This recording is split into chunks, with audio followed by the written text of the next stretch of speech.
When the PlayStation launched in 1995, the public attitude towards the future of technology was extremely optimistic.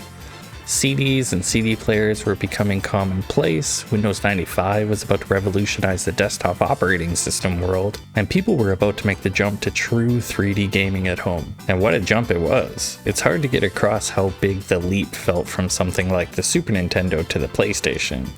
For the majority of kids who didn't hang out in arcades, this came out of nowhere. Sure, when we look back at it now, PlayStation games often look dated and a bit wonky, but in 1995, this wasn't just the first 3D capable console people were playing, this was the first time a lot of people were seeing 3D games at all. It didn't matter that it looked a bit wonky. What's wonky when you have nothing to compare it to? There had been earlier attempts, for example the 3DO console was kicking around, largely ignored or just unknown. But the history of technology is often written by the popularizers, not the innovators.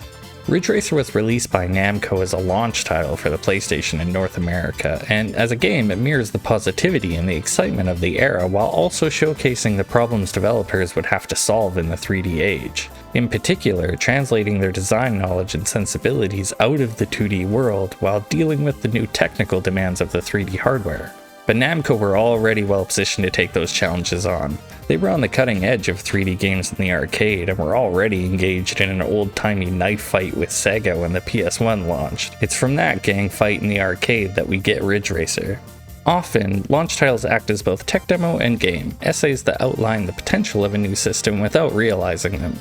Ridge Racer is a lot like this. You only race on variants of a single track, and the game modes are limited to strictly picking your difficulty. Staying close to the arcade source, you race against a timer and look to place first to unlock additional difficulties. I got first place at every difficulty as my completion goal.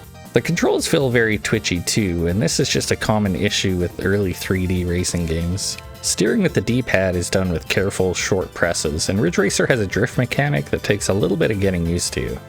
If you turn too much, your car starts to drift. There's a kind of autopilot involved as you do this because you continue to navigate the turn as you work to straighten the car out. I found I lost speed and time when drifting though, so it was something I ended up avoiding. This drifting mechanic makes you feel totally detached from the actual racing sometimes, and occasionally when you exit this drift state, your car will end up veering into a wall because of the sudden return of grip. Namco would really refine this gameplay element in later releases, but here it can feel like more of a punishment than a tool for success.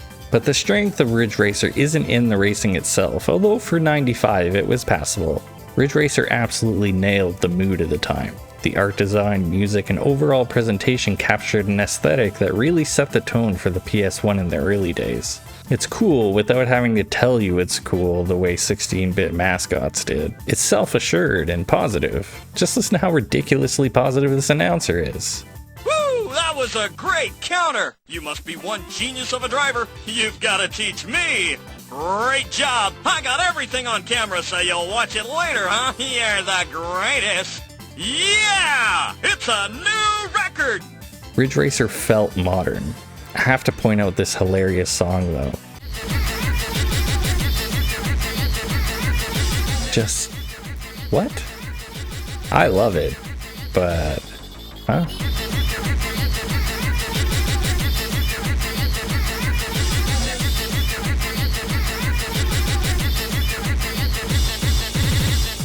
Today it feels like Ridge Racer had one foot planted firmly in the future with the other in the past. But this is understandable because in the game development race of the 90s, no single title was going to keep up. Still, as a launch title, the importance of Ridge Racer was massive, and it definitely earned its position as a greatest hit. It's worth trying today if you're interested in the history of the series or of the console, but later releases would improve on every aspect, so if it's a classic PS1 Ridge Racer you're after, start with Ridge Racer 4. Hey, thanks for watching.